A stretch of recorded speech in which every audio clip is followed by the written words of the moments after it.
Hello there. Good day. I hope that you are safe and well. Today is a very exciting day because we're kicking off a 4-part series of transformational change. This is obviously a monumental moment where the entire world is amid transformation.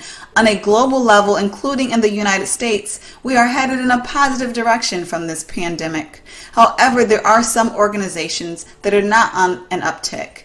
And similarly, the uptick of transformation from an individual to individual level is going to differ based upon the person. Our 4-part series of transformational change will include part 1, individual transition and change. What does that look like on an individual level to transition? Part 2, the steps needed to develop an effective change leadership strategy. Part 3, we're going to discuss the 10 pitfalls to avoid when trying to lead change successfully. And part 4 is going to be the ways to increase change maturity within your organizations. Today specifically, we will address individual transition and change. Now, usually within an organization or a team, they may decide that change is necessary for some very popular reasons, including in response to the world, like this pandemic, or response to marketplace demands. They may want to change or transform to save money, to save time, to provide better quality, or to even create better services or products, creating something completely new altogether. Whether an organization is 300,000 or 10, they might make a decision for the sake of the entire organization to transform or to change.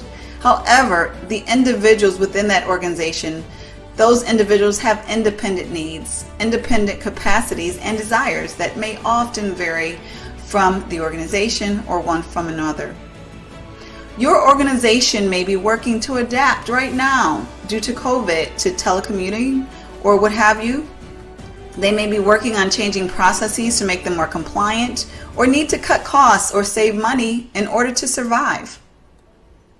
Regardless of the reason for your organization's transformational change, all individuals in your organization will not respond the same way.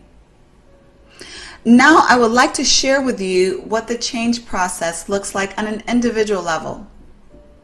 So in creating this process, I have included elements from the ODCAR model as well as from the trans-theoretical models of change. Once an organization has decided to move forward with a change, the leaders make the individuals within the organizations aware. This is the awareness phase. It is a particularly important phase because obviously individuals cannot choose to participate or contribute to a change if they're not made aware of that desired change. This awareness phase can be done well, or it could also be done poorly. Individuals may receive a lot of information regularly, or little information with hardly any regularity at all. The bigger the change, the more information and the more regularly individuals should receive communication. Once individuals receive awareness, they all will go to this contemplation phase. Now, during the contemplation phase, individuals are deciding whether or not to participate in this change. They are contemplating whether it's in their best interest or the best interest of their organization based upon their perspective, whether or not this change should happen. Now, of course, the level of effectiveness in implementing the awareness phase will influence the outcome of the contemplation phase. After the contemplation phase, individuals will either choose to engage or disengage with the change. Those who choose to disengage will either go into a full rejection or avoidance phase. The rejection phase is evidenced by verbal or non-verbal defiance and or criticism to the new ways to come. Avoidance is harder to identify initially. The avoidance, it entails a more passive-aggressive approach. The individual is not assertively rejecting the new way and related actions. However, they're avoiding it as long as they can. This can manifest by not making the transformation a priority. They may continue to do things to work as usual, status quo. The rejection and or avoidance phase ultimately leads to the ultimatum phase. In an organization, transformation, this is going to require, obviously, some major shifting for everyone. Individuals will need to eventually adapt to survive and thrive within the organization, or otherwise. In the ultimatum phase, the individual may have rejected and or avoided the new way as long as they could, and now they need to make a decision. In order to be successful and or stay in the organization, they have to adapt. At this point, they either choose to stay disengaged or decide to engage with the organizational change. If they continue to disengage, it often leads to disillusion. That is the separation of the individual and the organization. The relationship that the individual has with the organization or that specific role may dissolve. And if this happens, obviously the individual reaches the final phase, which is failure to adapt. Now, individuals who ultimately choose to engage, they will go through this process of saying goodbye or letting go of the old or current way that things are done.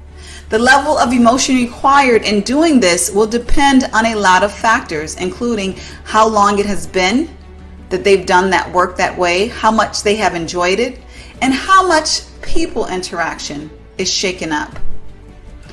This is going to influence grossly the level of phase changes that they will need to go through and how long in order to ultimately be successful. There are a myriad of factors that will influence this.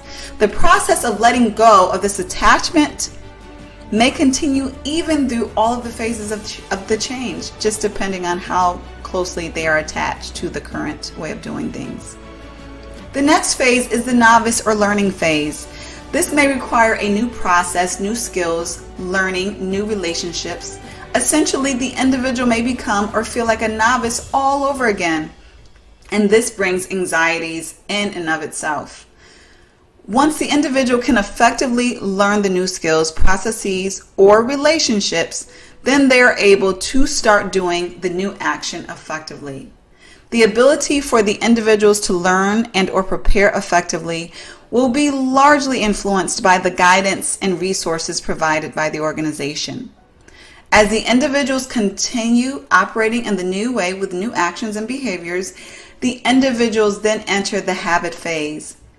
Their performance in the new action improves. They gain confidence and comfort in the new way and can contribute successfully to the organization's transformation.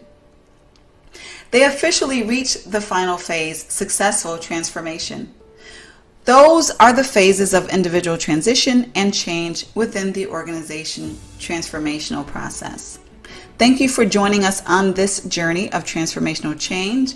I hope that you will stay tuned for parts 2 through 4 in the following weeks. If you know a colleague or a friend who will benefit from this information, please share it through email or social media.